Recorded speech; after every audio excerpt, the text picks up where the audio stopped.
Buen día, amada iglesia. Es un gozo el poder estar juntos nuevamente, poder escuchar las alabanzas. Compartía con un pastor en una reunión en la semana el gozo que produce, y lo consentía él porque lo vivía de la misma manera, el observar cómo los hermanos llegan a la iglesia cuando venimos y los esperamos. Es el indicativo de que el Señor tiene una luz encendida en ese lugar y que su propósito se está cumpliendo. Y eso llena de gozo el corazón de los que estamos al cuidado de ustedes. Si es tan amable usted, acompáñeme en la carta a los Hebreos, el capítulo 7. Vamos a continuar con el estudio que seguimos viendo, o estamos desarrollando. Es el capítulo 7 de la carta a los Hebreos.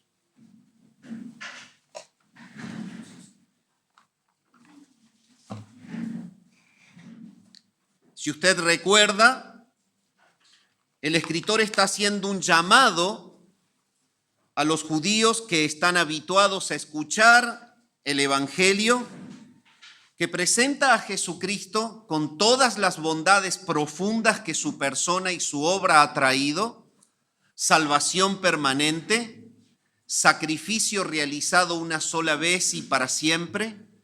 Y estos judíos siguen en la actitud de aferrarse a la ley de Moisés.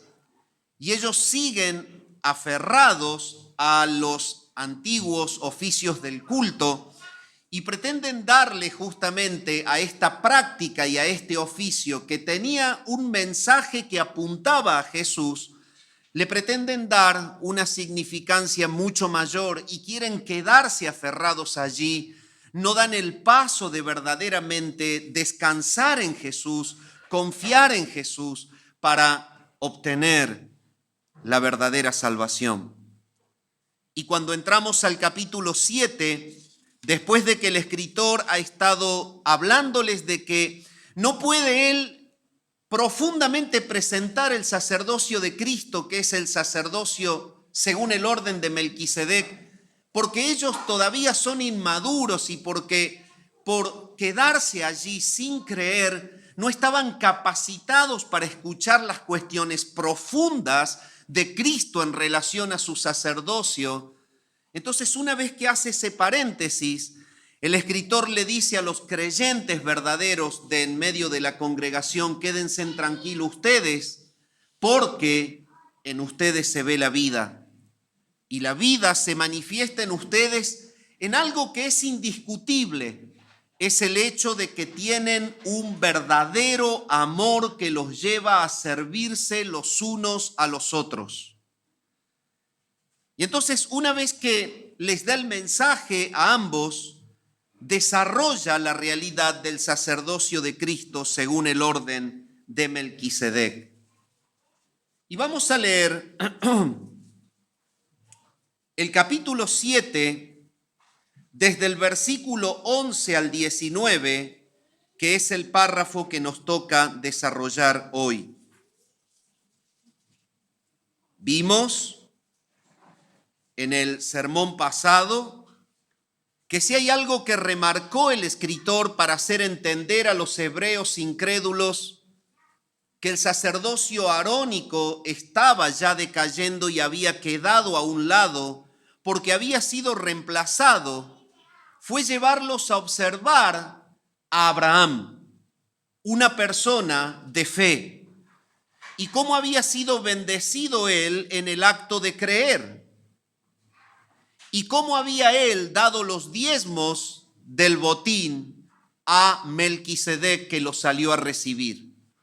Esa es la manera en la que empieza el escritor a mostrar a los hebreos que había un sacerdocio planificado por Dios del orden de Melquisedec que superaría y reemplazaría a los sacerdotes según el orden de Aarón.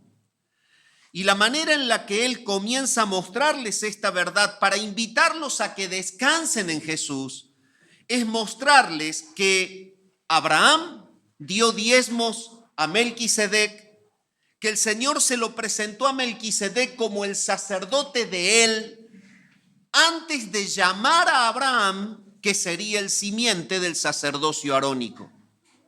Lo que hace en el primer párrafo entonces el escritor es desestructurar al hebreo anclado en el poder de la ley, diciéndoles, miren, el líder de ustedes, el fundamento de ustedes, el cimiento sobre el cual se apoya el judaísmo, él le rindió culto a un sacerdote de orden mayor, establecido por Dios, el cual se llamó Melquisedec, que no tiene principio de días ni final de días, sino que es sacerdote del Dios Altísimo. Y les remarcó el escritor, es sacerdote del Dios Altísimo, es rey de Salem, es rey de paz.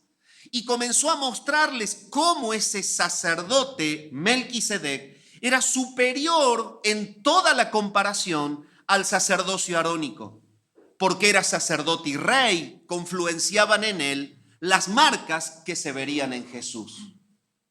Porque era sacerdote según el Dios Altísimo, y el Señor Jesús vendría por voluntad de Dios y nacería fuera de la voluntad de la carne. Entonces, cuando la iglesia hebrea reunida allí, incrédula en muchas de sus personas, oía esto, entendía que había un propósito de Dios en un sacerdocio superior que reemplazaría al sacerdocio arónico y que justificaría de manera perfecta y permanente y respaldaría la salvación de manera permanente para el que se acerca por la fe a ese sacerdote perfecto que es Jesús. Dicho esto, como la antesala de lo que veremos hoy, le invito a que usted lea Hebreos 7 del 11 al 19, en donde sigue mostrando el escritor la superioridad del sacerdocio según el orden de Melquisedec en relación al sacerdocio arónico. Y ahora muestra esta realidad. Si pues la perfección fuera por el sacerdocio levítico, porque bajo él recibió el pueblo la ley, ¿qué necesidad habría aún de que se levantase otro sacerdote según el orden de Melquisedec y que no fuese llamado según el orden de Aarón? Porque cambiado el sacerdocio, necesario es que haya también cambio de ley. Y aquel de quien se dice esto es de otra tribu, de la cual nadie sirvió al altar. Porque manifiesto es que nuestro Señor vino de la tribu de Judá, de la cual nada habló Moisés tocante al sacerdocio. Y esto es aún más manifiesto si a semejanza de Melquisedec se levanta un sacerdote distinto, no constituido conforme a la ley del mandamiento acerca de la descendencia, sino según el poder de una vida indestructible, pues se da testimonio de él. Tú eres sacerdote para siempre según el orden de Melquisedec. Queda pues abrogado el mandamiento anterior a causa de su debilidad e ineficacia, pues nada perfeccionó la ley y de la introducción de una mejor esperanza por la cual nos acercamos a Dios. Mis amados, en esta mañana vamos a ver un sermón que se titula Jesús, único camino perfecto para llegar al Padre. El sermón contiene 2 puntos. El primero es la imperfección del sacerdocio antiguo. Y está contenido entre los versículos 11 al 14 que acabamos de leer. El segundo punto es la perfección del nuevo sacerdocio. Y está contenido entre los versículos 15 al 17. Para poder comprender en sí la idea de este extracto, de este párrafo, solamente posícione usted en la primera línea de comienzo y en la última línea en el final. Lo leemos juntos. Si pues la perfección fuera por el sacerdocio levítico. Ahora siga su vista al versículo 19, el final, en donde dice: y de la introducción de una mejor esperanza por la cual nos acercamos a Dios. Si usted ha leído con detenimiento la primera línea y la última línea del párrafo, ya puede obtener la idea general del tema de hoy. El escritor a los hebreos viene llevando a los incrédulos israelitas a que entiendan de qué manera Dios planificó la perfección en cuanto a la unión con Él. La perfección en cuanto a la unión con Él no la pudo entregar por programa divino, por propósito divino, el sacerdocio levítico. Y es esta la idea del párrafo. No hubo perfección en el sacerdocio levítico en cuanto a la unión del hombre con Dios. El poder acercarnos a Dios de manera definitiva y permanente es en sí el propósito de la salvación, es el propósito de la redención y es el resultado real del cristianismo. Y el escritor está justamente mostrándole a los hebreos que deben desarraigarse de la confianza en el judaísmo tradicional al cual venían ellos confiando y deben entender que la perfección se encuentra de manera definitiva, plena y total en el cristianismo, no en el judaísmo. La manera en la que Él les viene demostrando a ellos que esto es un propósito de Dios es mostrar cómo en el plan de la redención hubo una figura de un sacerdote perfecto que reemplazaría al sacerdocio levítico y que era Melquisedec. En el mensaje anterior mostró el cimiento fundamental. Abraham, cuando lucha en la lucha con los reyes, sale a recibir a este Melquisedec y le ofrece los diezmos del botín, y Abraham no había sido llamado aún para ser el cimiento de la nación hebrea. Entonces él los lleva de la mano y le dice: miren a su líder, es un hombre de fe, pero es un hombre que tuvo que inclinarse ante un sacerdocio mayor al que él iba a fundamentar. Y este Melquisedec, rey de Salem y rey de paz, es la figura de Jesús. Y ahora que Jesús vino, ustedes no quieren creer en él. Esta es la idea del escritor. Si el fundamento del pacto, Abraham se rindió ante él y ustedes están tan aferrados a Abraham, aférrense a aquel al cual se rindió Abraham. Porque Melquisedec figuró a Cristo y Cristo ya vino. La esencia de esta madurez que trae el cristianismo, Pablo ya en el Nuevo Pacto la presenta en Efesios el capítulo 3 y te invito a que lo podamos leer desde el versículo 17 al 19. Dice así la palabra de Dios: para que habite Cristo por la fe en vuestros corazones, a fin de que arraigados y cimentados en amor, seáis plenamente capaces de comprender con todos los santos cuál sea la anchura, la longitud, la profundidad y la altura, y de conocer el amor de Cristo que excede a todo conocimiento, para que seáis llenos de toda la plenitud de Dios.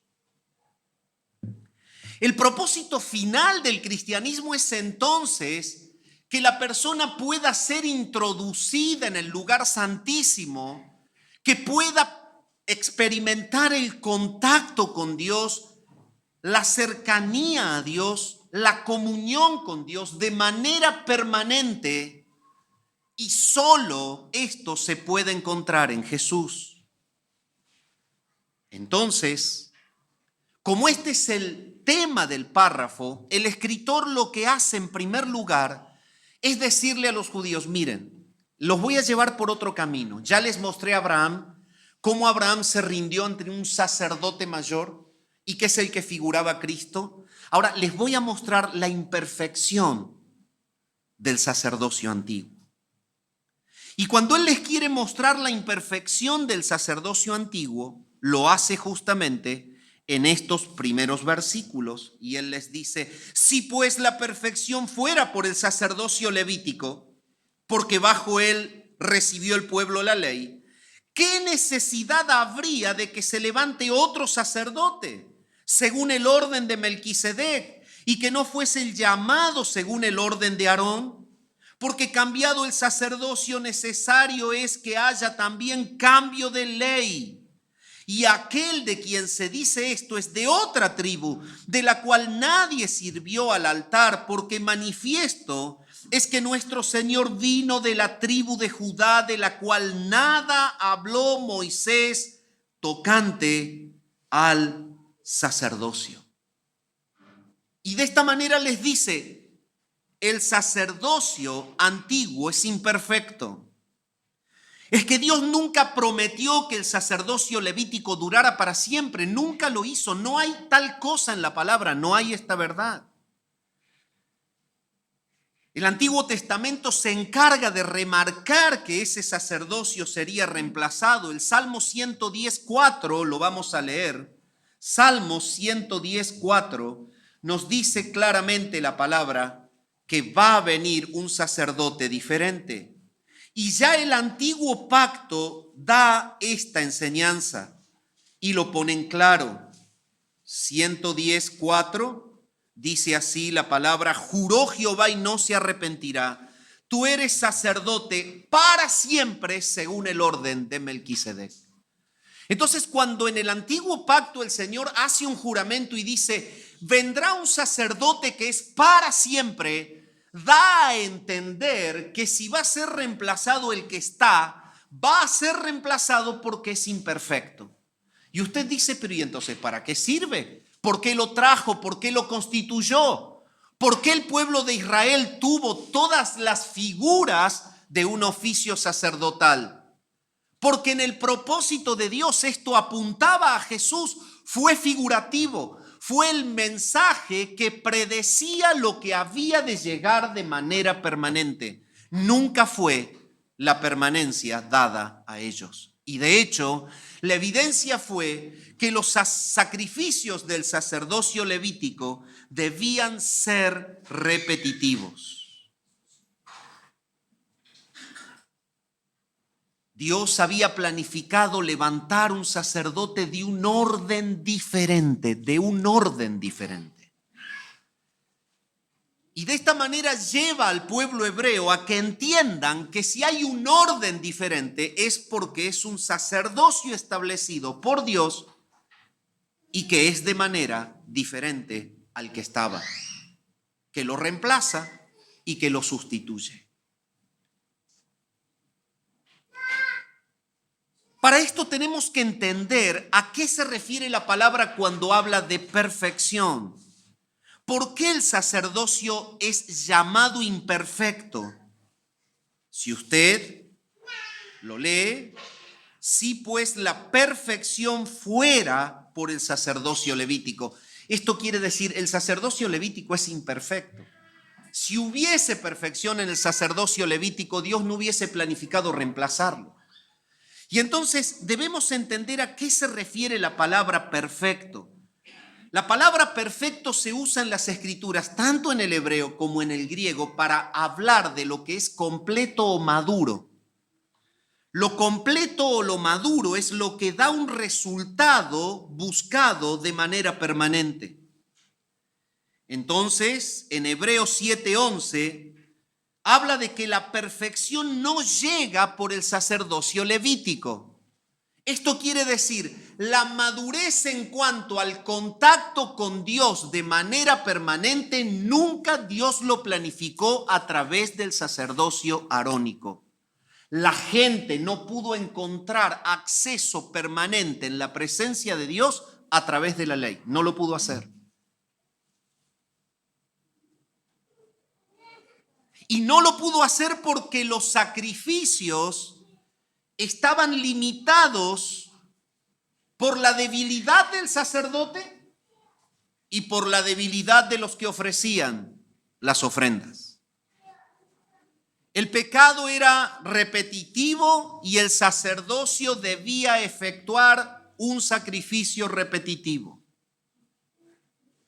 No hubo perfección entonces en el sacerdocio levítico. El versículo 19 del capítulo dice que la ley no está en capacidad de perfeccionar a los hombres. Pasa a decir específicamente que esa imperfección, esa deficiencia, estaba en no tener la capacidad de acercar a los hombres a Dios de manera definitiva.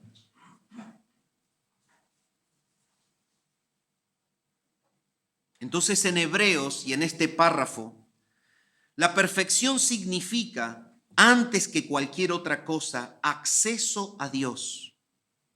No la madurez de los cristianos dentro de la vida cristiana. No tiene nada que ver. Este es un pasaje que no habla de madurez cristiana en Cristo. Habla de la inmadurez de los que por inmadurez no han llegado a Cristo.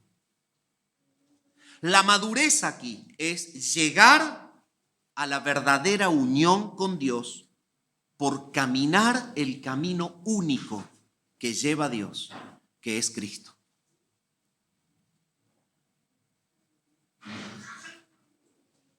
Cuando vamos al capítulo 10 y el versículo 14, la misma carta vuelve a tocar el tema y dice, refiriéndose a Jesús, porque con una sola ofrenda hizo perfecto para siempre a los santificados.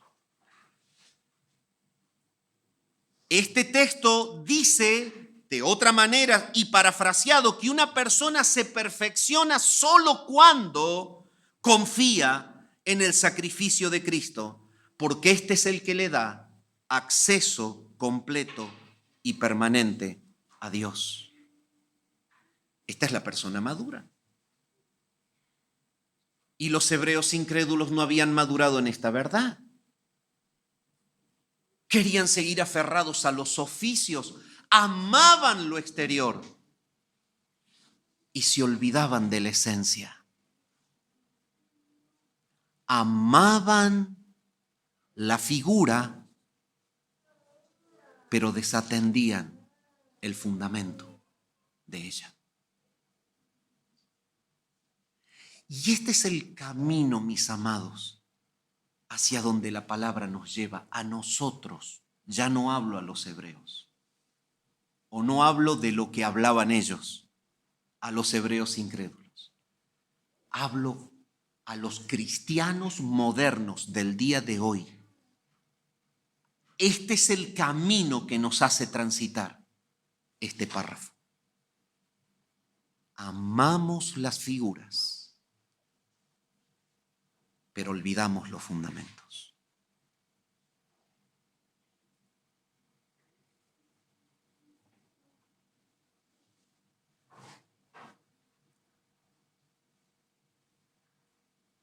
El sacerdocio levítico no podía aportar acceso completo.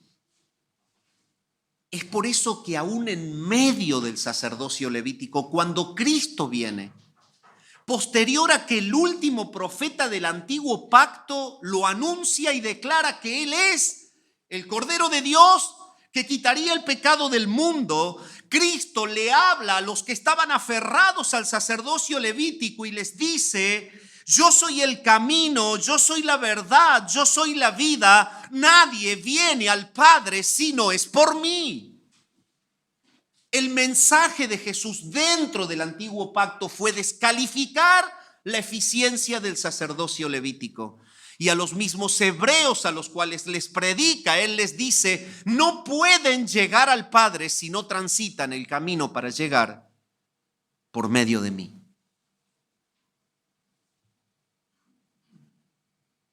Es exactamente lo que el escritor a los hebreos remarca cuando llega al capítulo 10 y al versículo 1 y 2, porque la ley aclara, teniendo la sombra de los bienes venideros, no la imagen misma de las cosas, nunca puede por los mismos sacrificios que se ofrecen continuamente cada año hacer perfectos a los que se acercan. De otra manera cesarían de ofrecerse. Si un sacrificio perfeccionaba para siempre, no había necesidad de que sea repetido. Pues los que tributan este culto limpios una vez no tendrían ya más conciencia de pecado. El sacerdocio levítico no limpiaba la conciencia del pecado, no limpiaba permanentemente la relación del hombre para con Dios. El pecado era repetitivo y el sacrificio imperfecto se repetía. Lo que el escritor les dice es: Dios planificó que el sacerdocio levítico fuese la figura de lo que Él establecería de manera permanente. Lo viene diciendo en Melquisedec, al cual se rindió Abraham, y ahora lo muestra en Cristo. Él es el único camino para llegar al Padre. Él es el único sacrificio perfecto que une para siempre al hombre con Dios y a Dios con el hombre. Cuando vamos al antiguo pacto, podemos encontrar a Jeremías hablando de que este es un propósito de Dios. Vienen días, afirma el Señor, en que haré un nuevo pacto con el pueblo de Israel y con la tribu de Judá. No será un pacto como el que hice con sus antepasados el día en que los tomé de la mano y los saqué de Egipto. Este es el pacto que después de aquel tiempo haré con el pueblo de Israel, afirma el Señor. Pondré mi ley en su mente y la escribiré en su corazón. Yo seré su Dios y ellos serán mi pueblo. Jeremías 31 al 34 estoy leyendo. Ya no tendrá nadie que enseñar a su prójimo, ni dirá nadie a su hermano: conoce al Señor, porque todos, desde el más pequeño hasta el más grande, me conocerán, afirma el Señor. Yo les perdonaré su iniquidad y nunca más me acordaré de sus pecados. Este es el anuncio de Jeremías que habla de las bondades de un nuevo pacto. Y todo este material indica que el sacerdocio levítico es imperfecto, caduca y debe ser reemplazado.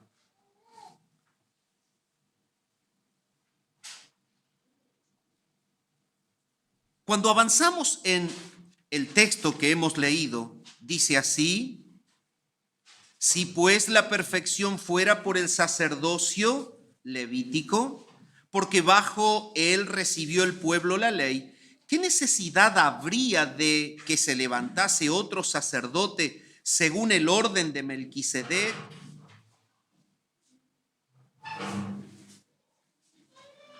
Y que no fuese el llamado según el orden de Aarón.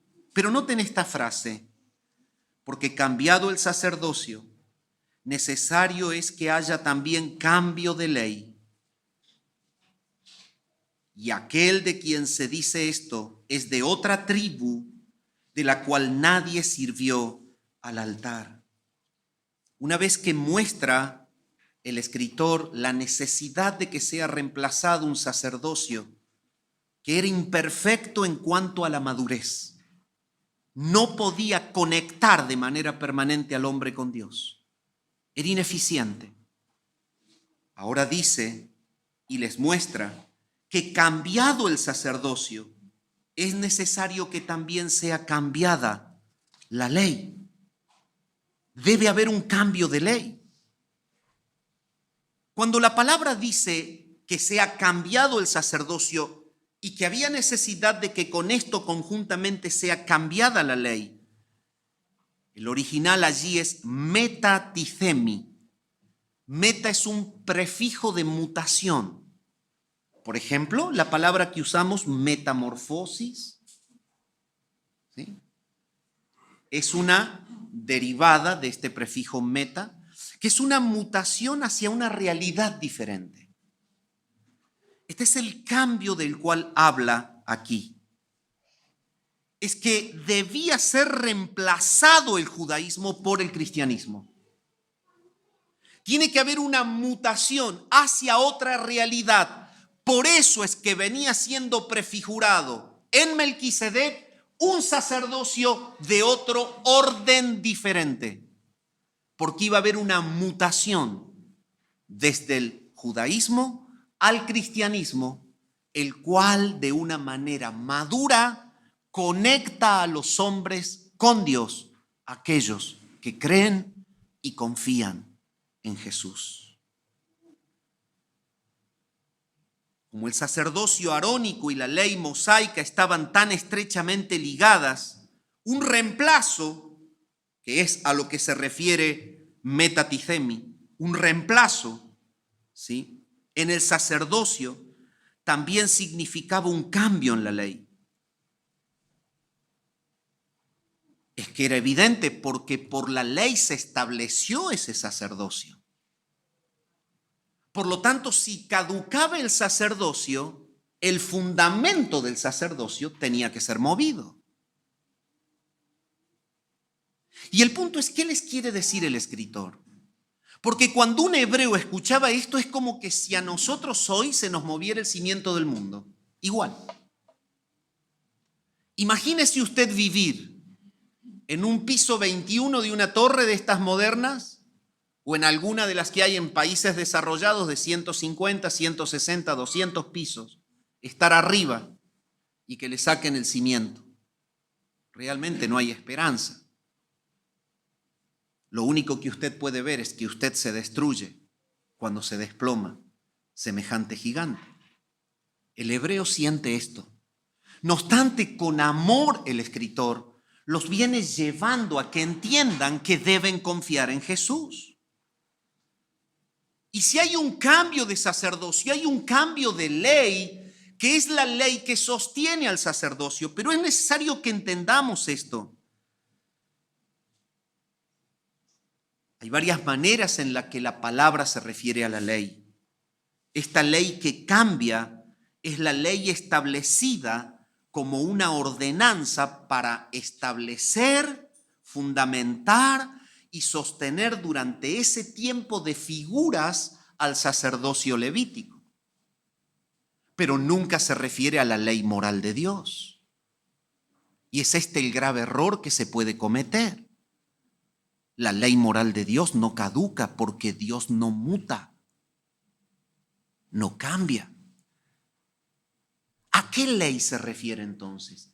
Se refiere a la ley que establecía que ese sacerdocio sería por ese tiempo el que se debía practicar, porque Dios estaba mostrando en ese sacerdocio como figura lo que había de venir en la persona de Jesús.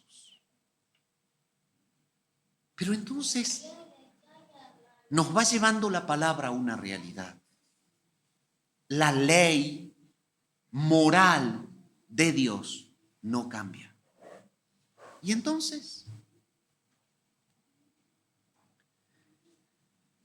mis amados hermanos, es que cuando se establece el sacerdocio real,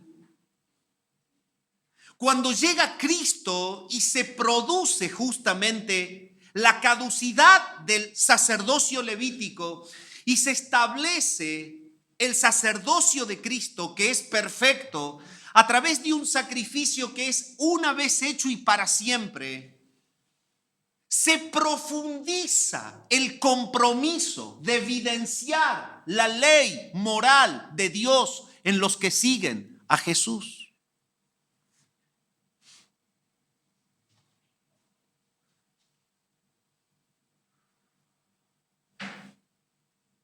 El sacerdocio levítico daba figuras, tenían leyes que pretendían llevar al hombre a una conducta moral que representase al Dios de Israel en medio de las naciones paganas.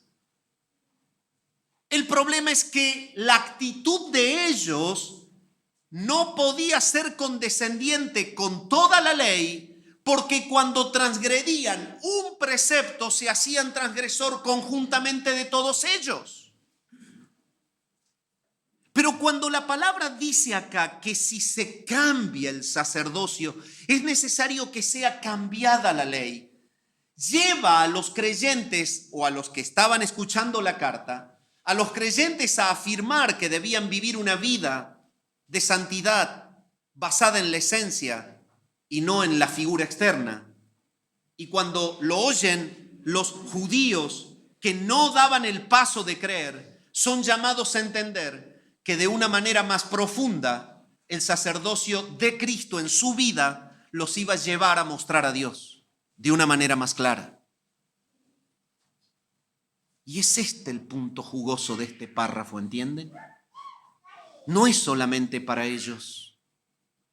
El Señor nos viene llevando de la mano a entender que el sacerdocio levítico era una figura del que se iba a establecer de manera permanente. Que en el sacerdocio levítico los humanos estaban abocados a la cuestión externa, lo que debo hacer. Iban, llevaban el animalito, hacían el sacrificio, viajaban kilómetros a lomos de animales y oficiaban, ofrecían y el sacerdote oficiaba y era todo externo, pero lo que ocurría realmente en el corazón no era permanente. Y sabe, mi amado hermano, usted quiere ser maduro en Cristo, sepa que lo importante no es tanto estar desesperado por hacer. Todos hacen. Todos hacen. Algo hacen. El punto no es hacer. El punto es estar seguro del corazón con que lo haces.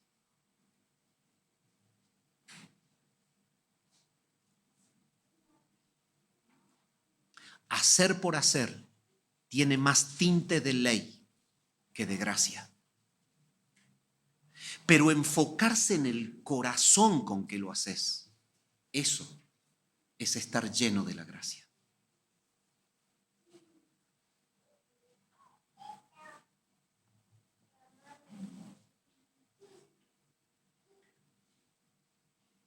Acompáñeme al Evangelio de Mateo para sellar este concepto que es el que entrega el sermón en el primer punto, la imperfección del sacerdocio antiguo.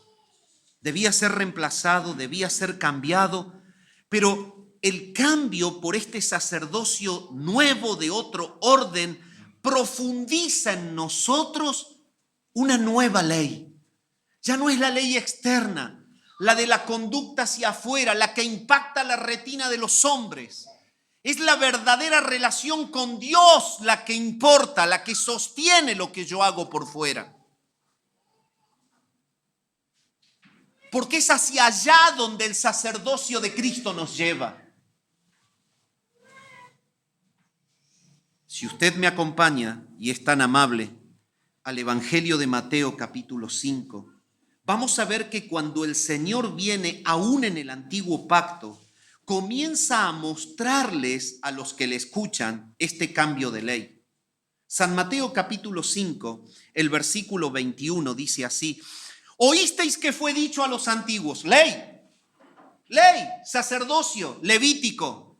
Estaba dentro de la ley, estaba dentro del oficio sacerdotal, era el judaísmo tradicional. Oísteis que fue dicho a los antiguos, no matarás, no matarás, y cualquiera que matare será culpable de juicio. Pero yo os digo que cualquiera que se enoje, perdón, ¿usted leyó lo que yo estoy leyendo o será otra Biblia?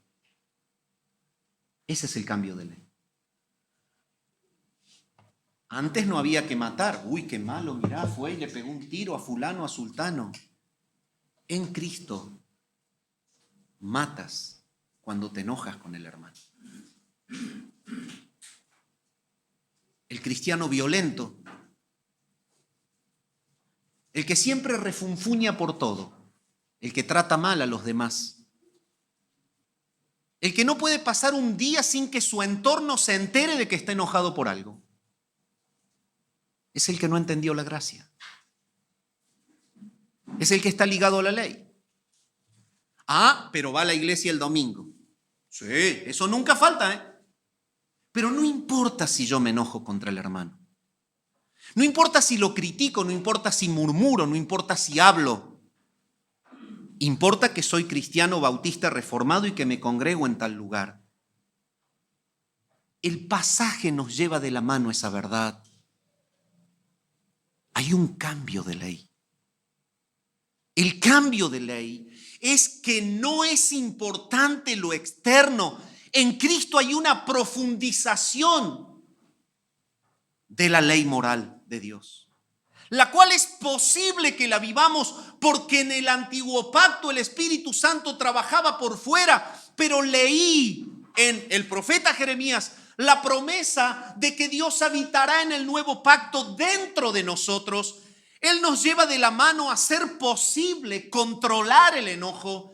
Él nos lleva de la mano a hacer posible controlar las deficiencias de nuestra naturaleza caída.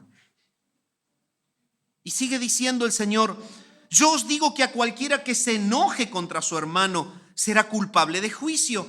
Y cualquiera que diga necio a su hermano será culpable ante el concilio. Y cualquiera que le diga fatuo quedará expuesto al infierno de fuego. Pero ¿cómo? La salvación se pierde, muchos lo agarran por ese lado. Es que el Señor está diciendo, mira, el que está en Cristo es hecho un sacerdote para Dios Padre, copia a Cristo. Es parte de una familia la cual ahora está arraigada en cuidar los sentimientos del corazón, que son los móviles son los motores que producen las acciones.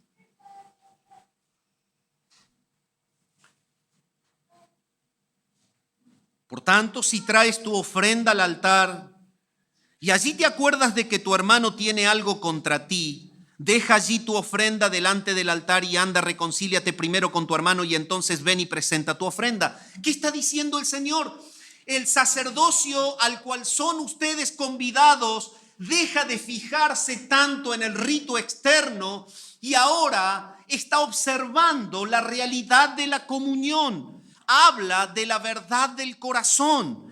Habla de lo que tú sientes por el otro. Si verdaderamente es tu hermano, cuídate de hablar de él, cuídate de tratarlo mal, cuídate de no estar interesado en su bien, cuídate de no atacar a quien es miembro del pueblo santo.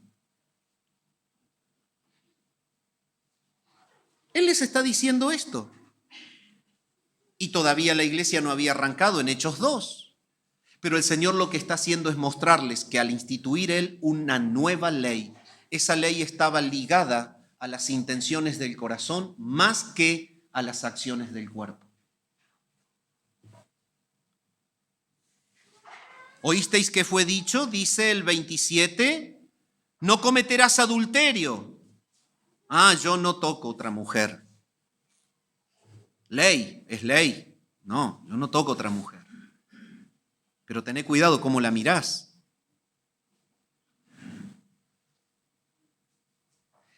Vuelve el Señor a decirle en el sacerdocio, según el orden de Melquisedec, el que yo establezco, hay una profundización en la ley moral. Nunca fue caduca la ley moral de Dios, sino que el sacerdocio nuevo te lleva a profundizar el compromiso de mostrar el carácter de Dios, enfocado en los impulsos del corazón, más que en las evidencias de la conducta.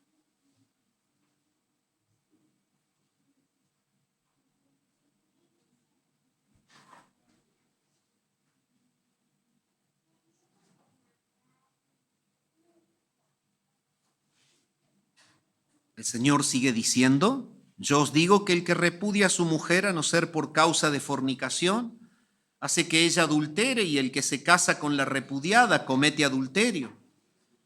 Es que ellos iban a la sinagoga, se conocían la ley de pie a pa, abrían los rollos y podían hasta relatar los 10 mandamientos. Pero el problema era, según cuenta Hillel, un rabino, que el problema que se había dado en ese tiempo es que cuando las mujeres envejecían y perdían la belleza de su piel tersa y de su figura femenina, las cambiaban por mujeres más jóvenes y había un tránsito de mujeres ya de edad adulta solas.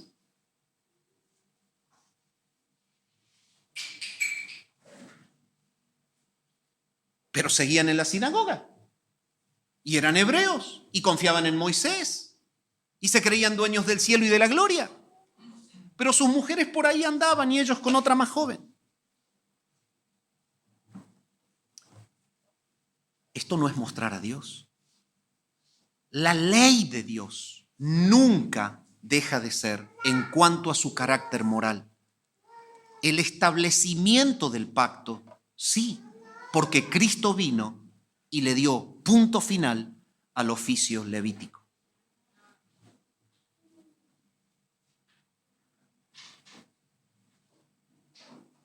Este es el mismo mensaje que encontramos en el Nuevo Testamento, cuando Pablo escribe a los Gálatas y les dice: oh Gálatas insensatos, ¿quién os fascinó? ¿Quién os fascinó para volverse de la verdad? ¿Ustedes han comenzado por el Espíritu y ahora van a acabar por la carne? Mas ahora, conociendo a Dios, o más bien siendo conocidos por Dios, ¿cómo es que os volvéis de nuevo a los débiles y pobres rudimentos a los cuales os queréis volver a esclavizar? Porque en Cristo Jesús ni la circuncisión vale algo, ni la incircuncisión, sino la fe que obra por el amor. No vuelvan a la inmadurez. Y de esta manera, el escritor lleva a que entiendan que si hay un verdadero resultado en un sacerdocio, lo hay en el sacerdocio según el orden de Melquisedec. Porque es permanente, porque es estable, porque te acerca a Dios, porque te provee el control de Dios desde adentro hacia afuera por el Espíritu Santo, porque te lleva a que puedas experimentar, mostrar el carácter de Dios de una manera clara y permanente. Porque ahora lo que importa en tu vida ya no es más la actitud externa que te hace ser una persona quizás oculta en medio de las vistas de los demás. Pero estás bien con los demás porque eres un cristiano que te ajustas a las estructuras. Sin embargo, las intencionalidades son impuras. Es que en el sacerdocio, según el orden de Melquisedec que Cristo asentó, Dios está dentro. Jeremías lo dice: yo seré su Dios, ellos mi pueblo. Y yo pondré en ellos corazón de carne, les quitaré el corazón de piedra. Ese corazón de piedra que era golpeado por la figura de un pacto antiguo, pero que no se quebraba en la incredulidad de ellos. Ahora los que son salvos, los que han sido despertados por el Espíritu Santo, los que tienen a Jesús, son controlados desde adentro para que puedan mostrar la ley de Dios, la ley moral de Dios de una manera pura, sin distorsión. Punto número 2, la perfección del nuevo sacerdocio. Cuando tomamos el versículo 15 al 17, dice lo siguiente: y esto es aún más manifiesto Si a semejanza de Melquisedec se levanta un sacerdote distinto, no constituido conforme a la ley del mandamiento acerca de la descendencia, sino según el poder de una vida indestructible. Pues se da testimonio de él: tú eres sacerdote para siempre, según el orden de Melquisedec. Queda pues abrogado el mandamiento anterior, el mandamiento de establecer este oficio de culto según Aarón, no el de mostrar a Dios según su ley moral.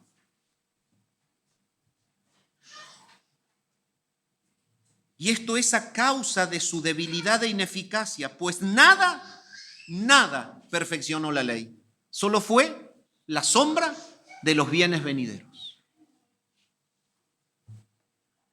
Y de la introducción de una mejor esperanza por la cual nos acercamos a Dios. Entonces, cuando la palabra dice que se levanta un sacerdote distinto, el escritor trata de con ímpetu mostrar la profundidad de este sacerdote. El término griego allí es alos, que significa otro. Héteros es allí, en diferencia al término alos. Héteros significa otro en esencia.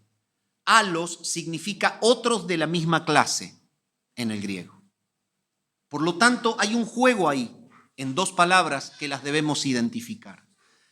El ímpetu del texto dice que Jesús no era un sumo sacerdote más al de la clase de los de Aarón, sino que el Señor levantó un sacerdote diferente de clase, y el término distinto allí es héteros. De ahí que surge el término cuando vemos un grupo con gente totalmente diferente, decimos, este es un grupo heterogéneo. El punto es que es distinto uno del otro. Y lo que está queriendo mostrar es que hay una perfección en este sacerdocio que es distinto al de Aarón. Es un sacerdote perfecto que surge por sí mismo y comienza a mostrar las diferencias que lo hacen ser un sacerdote de distinto orden. Primero, muestra lo siguiente, dice: si a semejanza de Melquisedec se levanta un sacerdote distinto, y comienza a mostrar la diferencia. En primer lugar, no constituido conforme a la ley del mandamiento acerca de la descendencia. El Señor no vino como un sacerdote sujeto a una descendencia, y esto para ellos era algo totalmente profundo. El hebreo se sujetaba a las descendencias y genealogías porque a través de ellas hallaban justamente la verdadera autorización para hacer lo que hacían. Por eso es que en el Nuevo Testamento mucho se habla de que discutían por genealogías y trataban de ser los mejores de acuerdo a la línea sanguínea de la familia de la cual venían. Bueno, nosotros sabemos que el sacerdote era autorizado cuando venía de la descendencia de Aarón y cuando venía de la descendencia de Leví. Pero entonces lo que está mostrando es que Jesús no vino según esa descendencia, sino que era descendiente de otra tribu, la de Judá, y que nada había hablado Moisés con respecto a que el sacerdocio viniese de esa tribu. Entonces lo muestra como un sacerdote distinto. ¿Por qué? Porque es héteros. ¿Por qué? Porque es levantado por Dios, traído de una familia de la cual no le dio Dios a Moisés mandamientos con respecto a esa condición. Al no ser de Leví, al no ser de Aarón, solo ese sacerdote está justificado como uno distinto porque lo levanta Dios.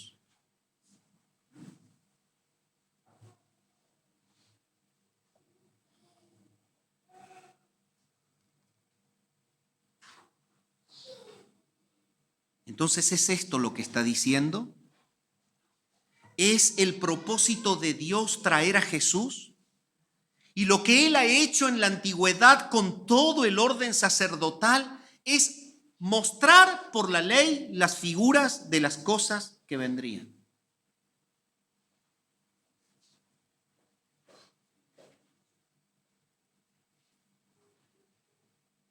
¿Cómo muestra el escritor que Jesús es el sacerdote perfecto, el único camino que lleva a Dios, el que establece la verdadera madurez en la comunión y en el contacto con Dios? Él no viene a través de la descendencia que había sido marcada por la ley. Pero en segundo lugar, dice que Él viene según el poder de una vida indestructible. Todo este lenguaje bíblico quiere decir esto: es que Jesús fue puesto por el Espíritu Santo en María, no participó un hombre para traerlo como hombre, sino que se halló que María había concebido del Espíritu Santo. Fue levantado por Dios porque fue traído por Él y nació por la voluntad de Dios, y nunca dejó de ser Dios, sino que fue Dios hecho hombre. Por eso habla del poder de una vida indestructible, porque Él es vida en sí mismo, hecho carne, porque Él es gloria en la materia, porque Él es Dios entre los hombres, porque Él venció la muerte. El levantamiento de este superior se ve en la obra y en la vida y en la obra de Cristo. Nació de una manera gloriosa, vivió de una manera santa, murió y resucitó, venció la muerte. Él es el sacerdote al cual apuntaba Melquisedec, que no tenía principio de días ni fin de días y que nada se sabía de su genealogía.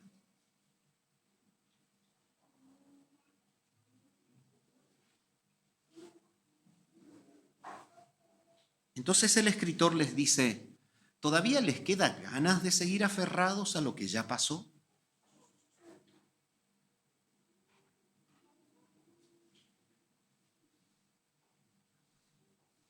Y les dice: queda pues abrogado el mandamiento anterior a causa de la debilidad, de la ineficiencia. Y cuando les dice queda abrogado, el término es acétesis. Esto significa que es quitado y reemplazado completamente. No es que está allí como todavía de repuesto. La figura no sirve más. Nosotros podemos reemplazar algo. ¿Vieron cuando tenemos una pieza de un motor, supónganse, que todos sabemos que cuestan bien caro? Entonces, cuando sacamos esa pieza, la miramos y, dolidos porque fuimos y pagamos locura, decimos: mira qué bien hecha que está, a lo mejor hay alguna pieza que sirve, lo voy a guardar. La ponemos en una caja y la dejamos en una pieza que en toda la vida volvemos a tocar. Porque cuando se rompe de nuevo, no nos sirve nada de esa y vamos y compramos de nuevo. Pero una cosa es reemplazar y guardar, como diciendo en mi corazón: todavía sirve. Otra cosa es que entendamos que eso ya no sirve. Y acétesis tiene ese ímpetu en el griego: esto ya no sirve. Es reemplazado por algo que sirve. Por algo que sirve. Y ese es Cristo. Entonces Él les dice: vayan a Jesús. Esta es la perfección del nuevo sacerdocio. Y entonces dice: fue abrogado el antiguo mandamiento por causa de la debilidad y de la ineficiencia, porque nada perfeccionó la ley. Es Cristo quien nos introduce en la esperanza verdadera. Es Cristo quien nos acerca definitivamente y de manera permanente a Dios. Y ahora usted dice: ¿y qué de todo esto con nosotros?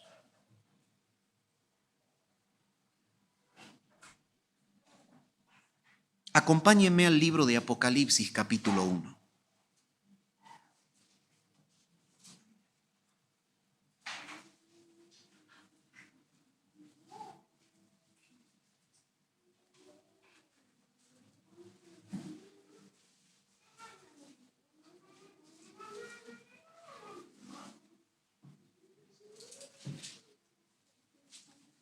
Versículos 5 y 6, y de Jesucristo el testigo fiel, el primogénito de los muertos y el soberano de los reyes de la tierra, al que nos amó y nos lavó de nuestros pecados con su sangre. Esto es madurez. Esto lo hizo una sola vez y para siempre. Él es el sumo sacerdote perfecto, es el camino perfecto para volver al Padre. Pero no queda allí. Él hizo algo con nosotros. ¿Qué es lo que Cristo hizo con nosotros? Es que imprimió en nosotros su sacerdocio perfecto. Y nos hizo reyes y sacerdotes para Dios, su Padre. A Él sea gloria e imperio por los siglos de los siglos. Amén. No, bueno, pero eso es Apocalipsis, hermanos. Tranquilo, vaya a Hebreos. Hebreos, capítulo 2.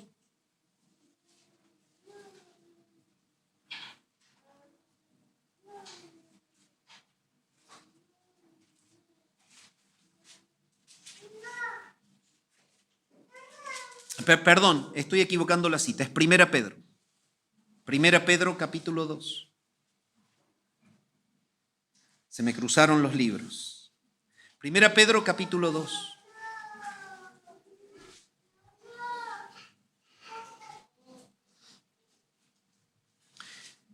Versículo 9 dice, mas vosotros sois linaje escogido.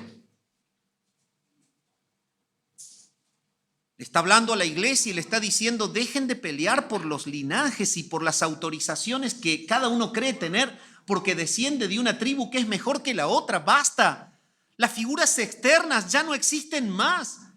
Ahora son linaje escogido. Son un sacerdocio de reyes, un real sacerdocio. Son una nación santa. Son un pueblo adquirido por Dios, para que anuncien las virtudes de aquel que os llamó de las tinieblas a su luz admirable.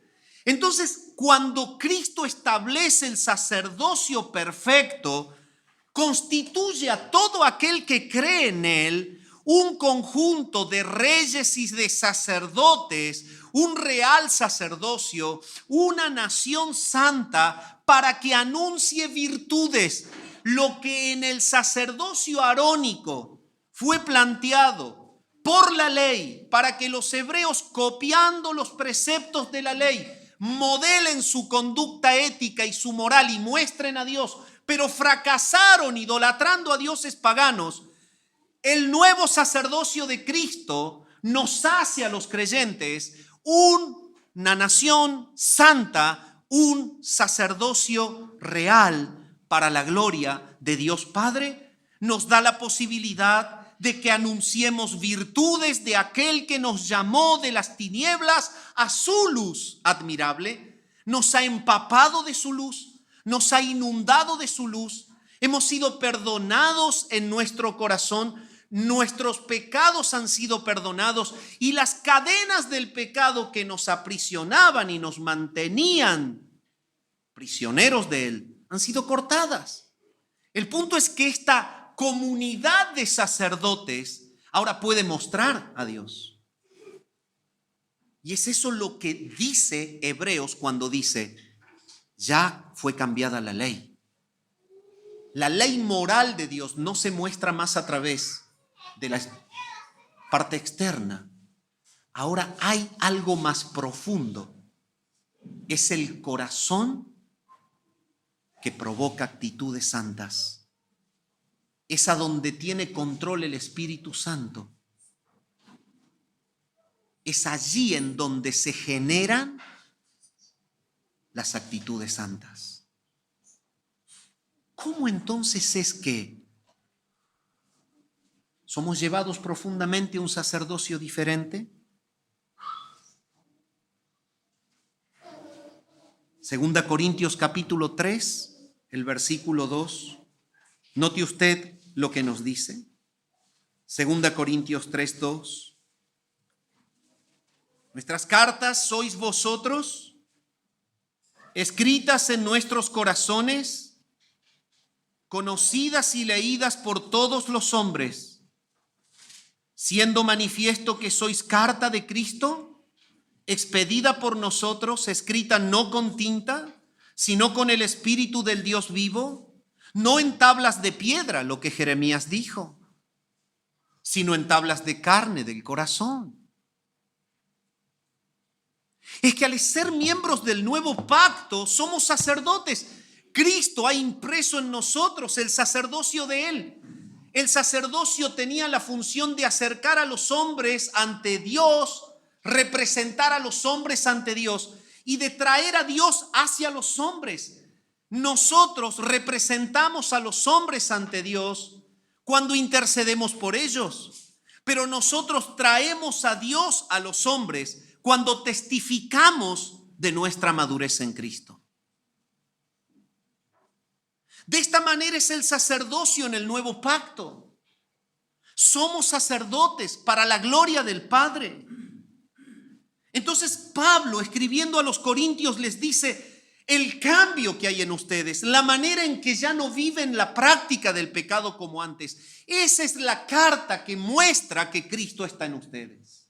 Y eso es ser sacerdotes, porque eso es traer a Dios a los hombres. Y eso es lo que usted hace el lunes, el martes, el miércoles, el jueves, el viernes, el sábado, el domingo. Lo que hace en la cocina, en la pieza, en el baño, en todos lados, porque usted nunca deja de vivir para la gloria de Dios. Frente a la pantalla de internet, también, ahí también seguí siendo sacerdote. Frente a la pantalla del celu, también seguí siendo sacerdote. En el silencio, en la oscuridad, cuando te invitan a hacer algo que no se debe, también seguí siendo sacerdote. El punto es que el párrafo nos lleva a esto. ¿Sabe una cosa, amado? Al estar en Cristo, dejó de ser tan importante la careta y pasó a ser importante el corazón. La careta funcionaba antes.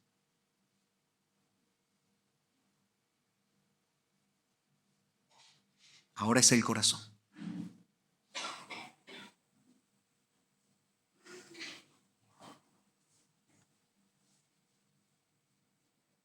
En Filipenses capítulo 2 y versículo 14, el sacerdocio se vuelve a ver de manera clara.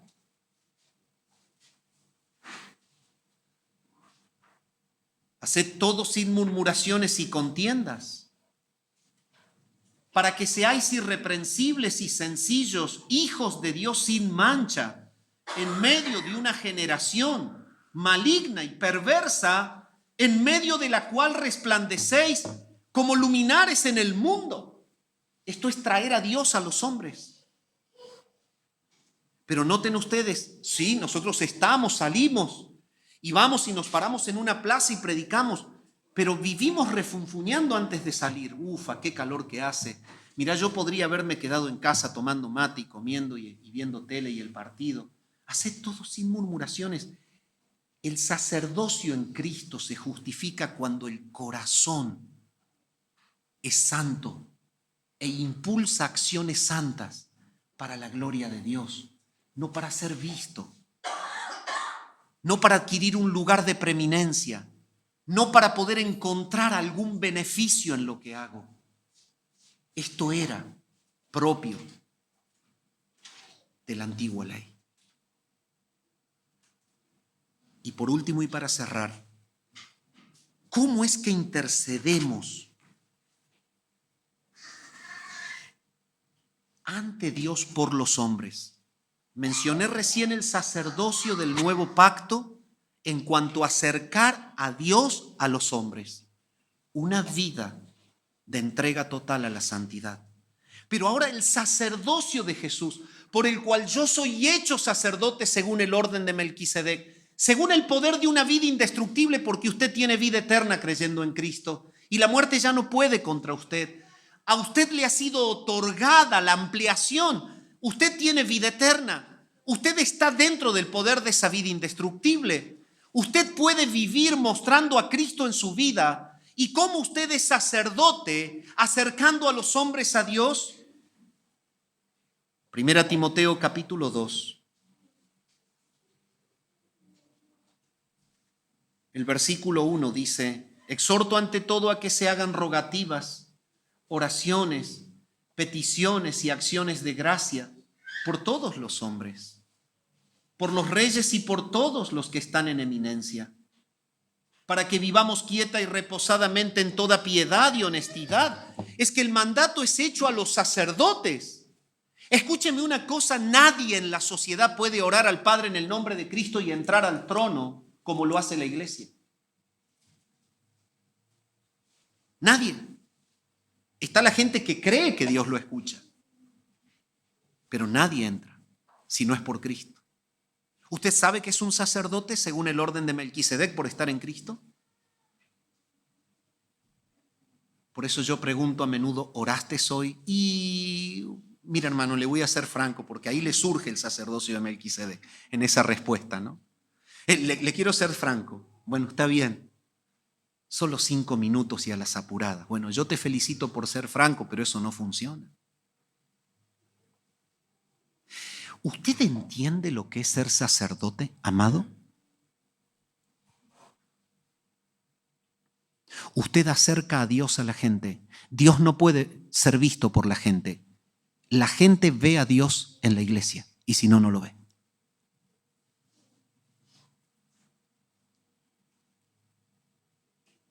¿Usted entiende lo que es ser sacerdote, acercar a los hombres a Dios? Una vez golpearon la puerta y un hermano salió y atendió y le dijo a un vecino: te suplico que ores a tu Dios porque no doy más. En esa cuadra había un sacerdote reconocido. ¿Entiende? Porque esa gente fue a golpear la puerta de alguien a la cual esa persona sabía que Dios lo escuchaba.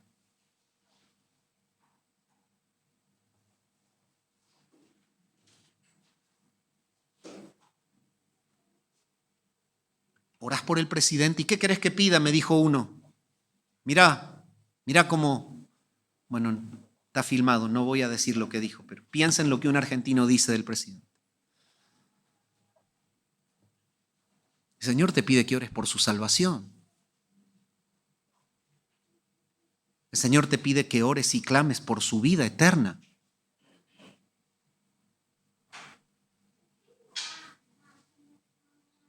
Acompáñeme a Santiago capítulo 5.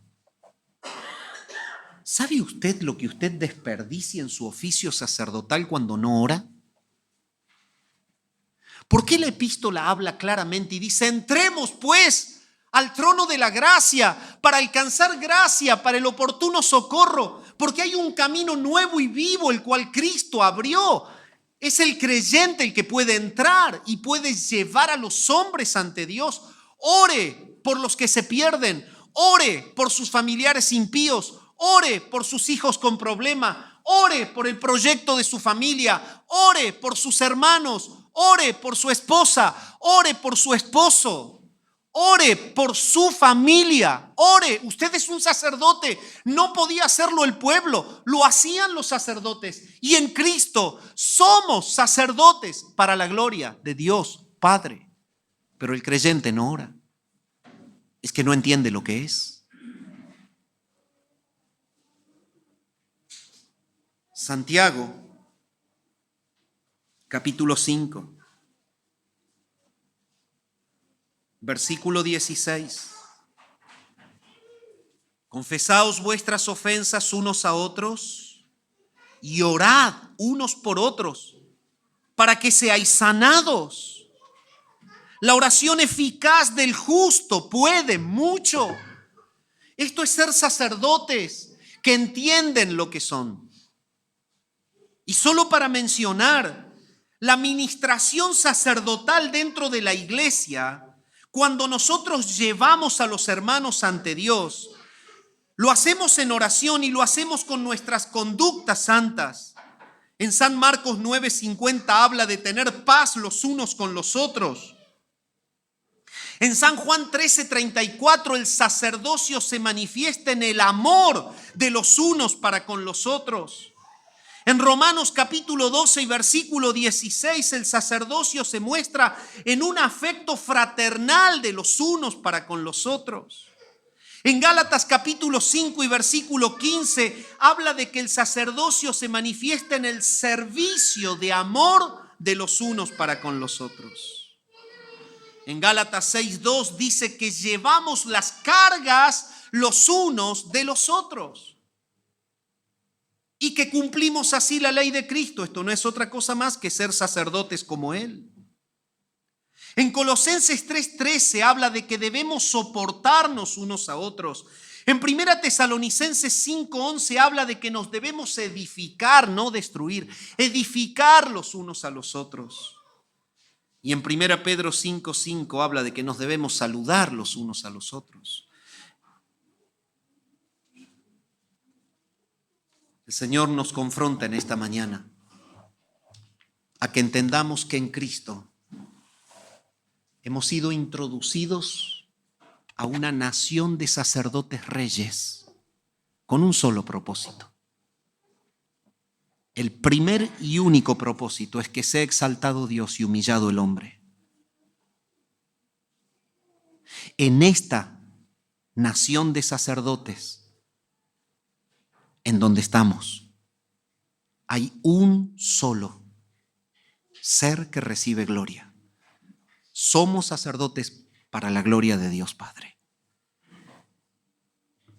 La manera de practicarlo lo acabo de mostrar bíblicamente. Mostremos a Dios a los hombres, viviendo la palabra y a Cristo. Y entre nosotros, edifiquémonos y llevemos a los hermanos a Jesús. Esto es oficiar sacerdotalmente a favor de los hermanos para la gloria de Dios. Padre, gracias por tu palabra en esta mañana. Ha sido instituido un nuevo sacerdocio, el de Jesús, en el nuevo pacto. Él es sumo sacerdote según el orden de Melquisedec. Él es el que vino cumpliendo las figuras del oficio sacerdotal arónico.